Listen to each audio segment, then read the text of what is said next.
vou me deter nessa nossa conversa em apenas um aspecto da escrita e da fala, a multimodalidade discursiva. Ou seja, estou concebendo que a fala e a escrita são multimodais, isto é, se caracterizam por formas diferentes de construir a informação. Nesse exato momento eu estou fazendo o gesto com as mãos, falando da multimodalidade da escrita, fazendo os dois movimentos, um para a escrita, outro para a fala, e também estou usando a palavra. Então, o gesto e a palavra são modos de representação. Então, são multimodais, ou seja, tem que haver pelo menos dois. A entonação, o gesto, a forma como eu digo, como eu verbalizo uma determinada sentença, pode, inclusive, negar aquilo que eu estou dizendo. Suponhamos que uma amiga minha chega com o cabelo no estilo novo, ou uma cor nova, e diz: olha, gostou do meu novo visual? E eu digo: lindo. Ao fazer esse gesto, com os olhos, com a boca, ou seja, a minha face toda nega o lindo que seria a forma verbal marcada para dizer o mais bonito possível. Isso é fácil de a gente perceber na fala, porque nós falamos com o nosso corpo também. Como é que isso acontece na escrita? Por que é que a escrita é também multimodal? Não significa necessariamente que seja uma escrita que tenha imagens. Veja só, não estou dizendo que a multimodalidade na escrita está atrelada à presença de fotografias, de gráficos, de telas de pintura. Não. A própria disposição no papel já sinaliza. Por exemplo, ao olhar esse texto aqui, nenhum de nós vai dizer que é, por exemplo, uma propaganda, que é um artigo jornalístico. Por quê? Porque a disposição gráfica do texto no papel, ou seja, a disposição gráfica da escrita, digamos, está muito séria, sem imagens, sem cor. Está muito mais próximo de um texto escrito acadêmico, de um texto, de um documento. Não está nessa outra dimensão da escrita. Provavelmente, aqui, gêneros multimodais e letramento, todo mundo vai identificar como título. Essas são algumas, por exemplo, apenas algumas formas de mostrar que a palavra em si, a forma como a palavra está escrita, onde ela está localizada, quer na tela de um computador, quer numa folha de revista ou de um livro, também traz informações.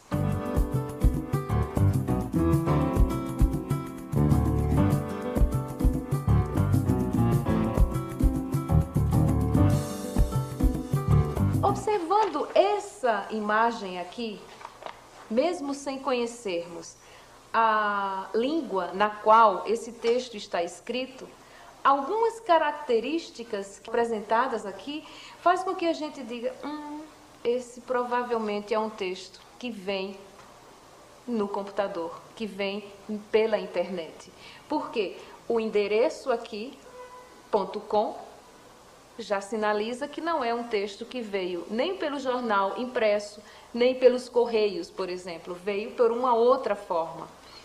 A disposição em que ele está com textos escritos em letra azul e letra preta, sinalizando o que nós poderíamos associar, pelo conhecimento que temos dos textos jornalísticos, da escrita jornalística, como a manchete e o líder, por exemplo.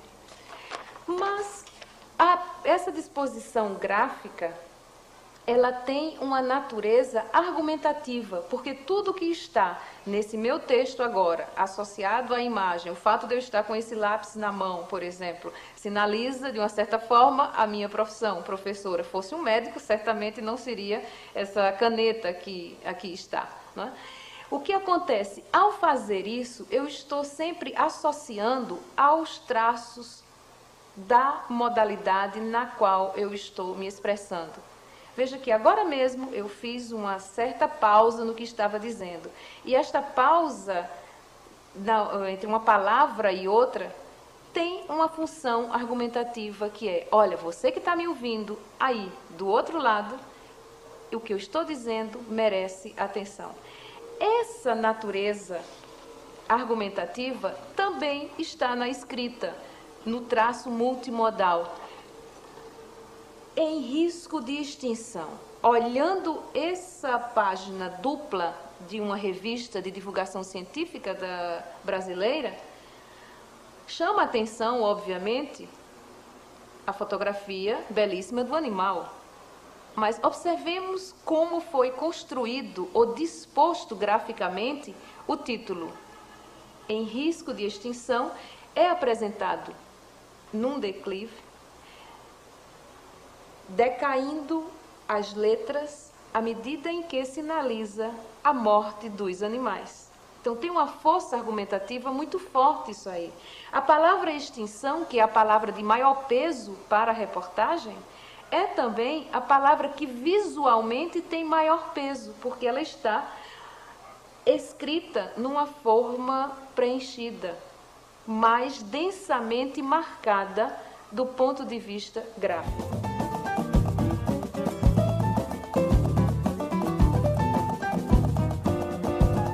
Uma criança, quando faz uma redação, ela pode pôr lá o nome da professora e dizer, gosto muito de você. Mas ela pode desenhar um coração e botar o nome dentro do coração.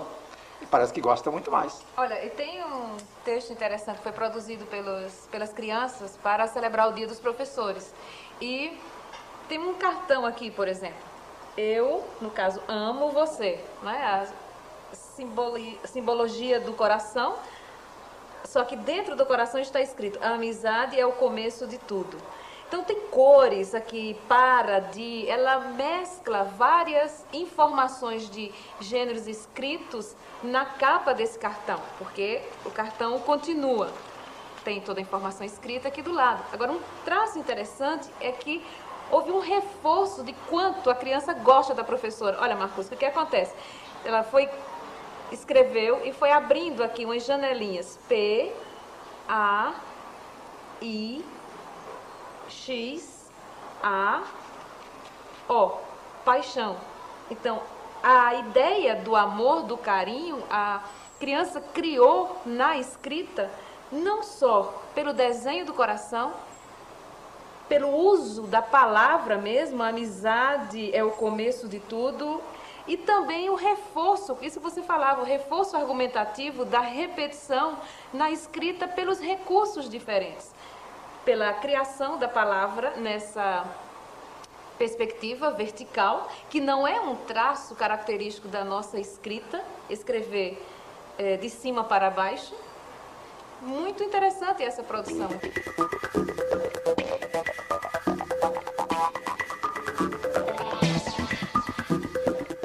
Esse exemplo aqui é muito interessante.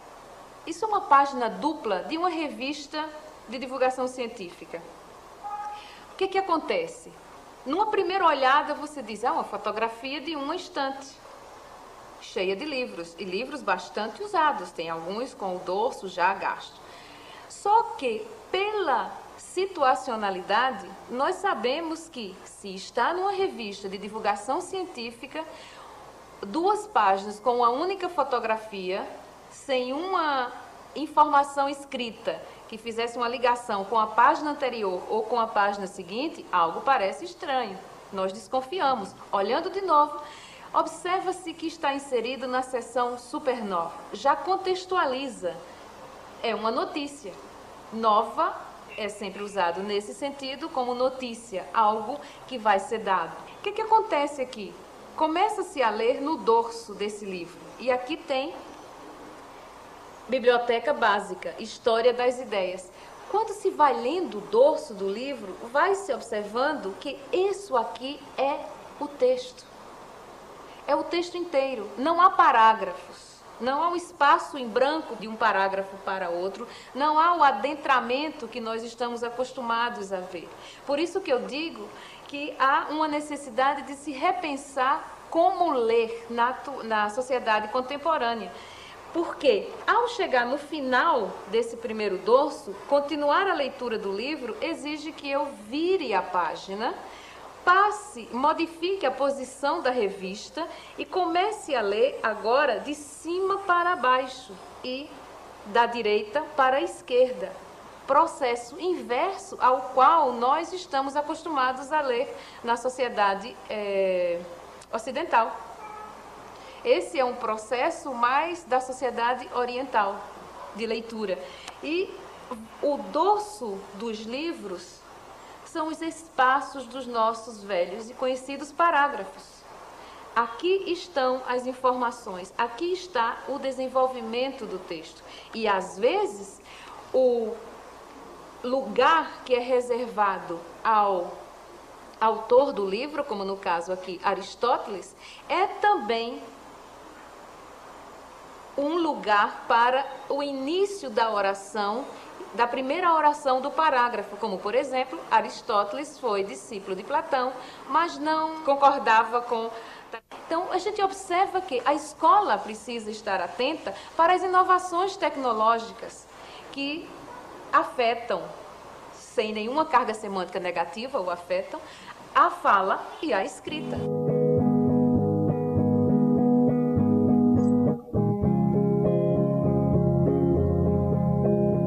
Quantos gestos não são divulgados, ou quantos jargões não são divulgados nacionalmente, dependendo da novela das 8? Qual personagem que estiver em sucesso, esse gesto se perpetua. E nós repetimos por quê?